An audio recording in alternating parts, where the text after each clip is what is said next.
বুঝছো? এই যে এটা দেখতেছো না, এটার আমি ধাক্কা দিয়ে কাটতেছি নিমুগা। আমি কি মিয়া এটা কাটতেছি নি, আমি দেখামু। পারবেন না আপনি, পারতেন না এটা। বাড়ি ধরেন আপনি বাজি কি বাজি এরকম? আমার মোবাইল টাকা পয়সা নাই, মোবাইল দিবেন? রাজি হইলাম, এই যে মোবাইল। আচ্ছা বাজি কিন্তু হইলো, আচ্ছা ঠিক আছে, ধাক্কা দিয়ে কাটতেছি না, তাহলে মোবাইল নিমুগা। আচ্ছা ঠিক আছে তো? পারতেন না ভাই, এটা পারমু আগে দেখেন। আচ্ছা দেখি রেডি? শরীরটা খারাপ বুঝছেন, না এলে মনে হয় দুই হাতে আচ্ছা কাটতেছি না, দেখেন দেখেন পিছনে নিয়ে দেখেন। এই যে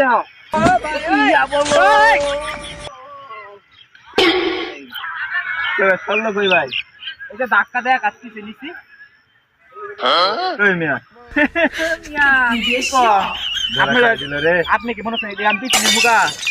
এটা তো কইছেন আমি তো ধাক্কা দেয়া কাটতেছি না, মোবাইল দেন। যাওয়ালা বাসায় যাও, বাসায় যাইয়া গরম ভাত খাও।